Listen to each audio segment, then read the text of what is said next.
चलिए आज हम पढ़ेंगे शब्द के बारे में। तो शब्द कहते किसे हैं? तो देखिए, ध्वनियों के मेल से बने सार्थक वर्ण समुदाय को हम लोग क्या कहते हैं? शब्द कहते हैं। तो सिंपल भाषा में सबसे पहले क्या आते हैं? वर्ण आते हैं, ठीक है। यानी जो क ख ग या अ आ सब रहता है, ठीक है। तो उन लोगों के बाद जितने भी वर्ण होते हैं वे सभी मिलकर किस क्रम में? सार्थक कर्म में वे सब सारे मिल के क्या बनते हैं? शब्द बनते हैं। जैसे मेरा ही नाम है सुभाष, तो सौ आया, हर्षुकार आया, भौ आकार आया, फिर मूर्धन श आया, तो इन सब से मिलकर क्या बन गया? आपका शब्द बन गया। तो इन्हीं को हम लोग क्या कहते हैं? शब्द कहते हैं। फिर अगर हम बहुत सारे शब्द को मिलाएंगे सार्थक कर्म में तो वो क्या बनेंगे? वाक्य बनेंगे। फिर बहुत सारे अगर वाक्यों को हम लोग मिलाएंगे तो फिर क्या बन जाएंगे? वो निबंध बन जाएंगे, ठीक है। तो इस प्रकार हम लोग को शब्द समझ में आ गया कि ध्वनियों के मेल से बने सार्थक वर्ण समुदायों को हम लोग क्या कहते हैं? शब्द कहते हैं। अब आ गया कि शब्द के कितने भेद होते हैं। तो शब्द के कितने भेद हैं? एक उत्पत्ति के दृष्टि से, दूसरा रचना के दृष्टि से, तीसरा अर्थ के आधार पर, और उसके बाद चौथा प्रयोग के आधार पर। तो आज हम लोग उत्पत्ति के दृष्टि से जो भी होते हैं शब्द, हम लोग उनके बारे में पढ़ेंगे। धीरे धीरे पढ़ेंगे ताकि हम लोग को अच्छे तरीके से समझ में आए। तो सबसे पहले देखिए, उत्पत्ति की दृष्टि से कितने हैं, तो इनको याद रखने के लिए कैसे करके हम लोग क्या करेंगे? देखिए, उत्पत्ति में कितने अक्षर हैं? 1 2 3 4। तो उत्पत्ति के दृष्टि से कितने हो गए? शब्द के भेद 4, ठीक है, कोई दिक्कत नहीं। अब आ जाइए यहाँ पर, देखिए रचना में कितना अक्षर है? 1 2 3। तो रचना के दृष्टि से शब्द के कितने भेद होंगे? 3, ठीक है। उसके बाद आप इसमें आ जाइए, प्रयोग। तो प्रयोग जो हमेशा करता है तो कितने चीज़ों पर करता है? 2 चीज़ों पर करता है। ज़्यादातर प्रयोग 2 चीज़ों पर करता है। तो प्रयोग कितने चीज़ों पर करेगा? 2 चीज़ों पर। तो प्रयोग के आधार पर कितने भेद हो गए? 2। अब आ जाइए आप अर्थ। तो अर्थ के क्या? अर्थ के बिना कुछ भी हम लोग छोड़ सकते हैं? सब कुछ क्या है? अर्थ पे ही है। अर्थ के बिना हम लोग कुछ भी कभी भी छोड़ नहीं सकते। तो सारा चीज़ कहाँ पर है? अर्थ में है।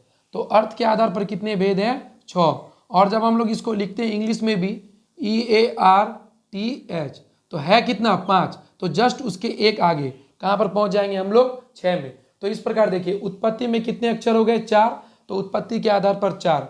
रचना में कितने अक्षर हो गए? 3। तो रचना के दृष्टि से 3। अर्थ के आधार पर, तो अर्थ में कुछ भी हम लोग छोड़ नहीं सकते। सब कुछ कहाँ पर है? अर्थ में ही है। तो अर्थ के आधार पर कितने हो गए? 6। और प्रयोग हमेशा कितनी चीज़ों पर करते हैं? 2। तो इस प्रकार हम लोग को अब ये पता चले गया कि किसका कितना भेद है। तो आज सबसे पहले हम लोग पढ़ेंगे उत्पत्ति के दृष्टि से। तो उत्पत्ति की दृष्टि से देखिए कितने हो गए? 4। तत्सम, तद्भव, देशज, विदेशज। अब इनको भी हम लोग बड़े आसानी से याद रख सकते हैं।